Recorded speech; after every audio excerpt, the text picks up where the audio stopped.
je suis Didier Mazier, je vous souhaite la bienvenue dans cette live session d'Ibis TV. Nous allons voir ensemble comment, dans Photoshop, supprimer des éléments qui se trouvent présents sur une image. Alors bien entendu, nous pouvons le faire pour des raisons techniques. Une photo du bâtiment de votre entreprise a été prise et il y a devant, par exemple, une benne à ordures pas très esthétique. On peut le faire également pour des raisons artistiques, c'est-à-dire pour vouloir faire passer un message particulier ou simplement dégager un emplacement pour placer du texte. Alors voyons sur cette photo dans Photoshop comment nous allons pouvoir supprimer le petit garçon qui se trouve à droite, de telle sorte que sur la plage, il n'y ait que la petite fille. Bien entendu, c'est quelque chose que nous pouvions faire au préalable avec des outils correcteurs localisés. On pouvait également travailler avec le tampon de duplication qui permet de prendre des pixels à un endroit puis d'aller les reproduire à un autre endroit, mais ce sont des méthodes qui sont assez longues et nous allons voir ici une astuce simple qui va nous permettre de le faire très rapidement. Nous allons procéder par une sélection.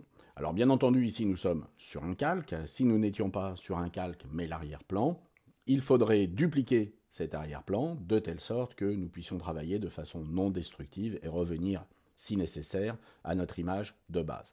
Alors, zoomons sur le personnage que nous voulons remplacer et nous allons maintenant sélectionner ce personnage. Alors, nous pourrions travailler de façon directe, c'est-à-dire sélectionner un rectangle et nous pourrions également le faire avec d'autres méthodes de sélection.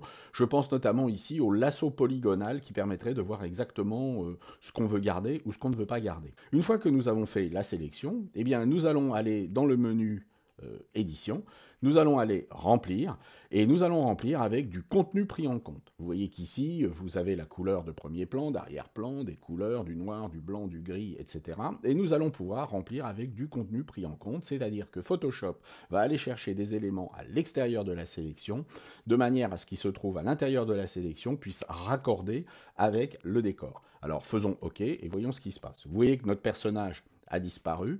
Vous voyez également qu'ici, il y a eu un certain nombre de raccords, puisque des choses ont été prises. Ce qui se trouve ici, en fait, provient de là. Et bien entendu, lorsque nous venons de faire cette opération, nous la voyons, et puis un œil expert le verra, mais la plupart des gens ne le verront pas. Nous allons rafficher notre image en l'adaptant à l'écran, désélectionner. Alors bien entendu, ici nous avons des contours qui sont des contours qui ont été réguliers. Si nous avions travaillé avec le lasso polygonal, nous aurions des contours irréguliers et on verrait moins ces raccords. Une fois que notre image est ramenée à sa taille globale, vous constatez que l'on ne voit pratiquement plus rien. Alors attention, il va falloir affiner tout cela avec les outils que vous connaissez déjà, qui peuvent être le tampon, qui peuvent être l'outil correcteur, mais vous avez pu procéder ici très rapidement à la soustraction d'un personnage de l'image. Il s'agit d'un travail de retouche, et comme tout travail de retouche, la qualité va dépendre directement du temps que vous allez passer à la produire. Alors j'espère que cela vous a intéressé, et puis je vous dis à très bientôt. Au revoir.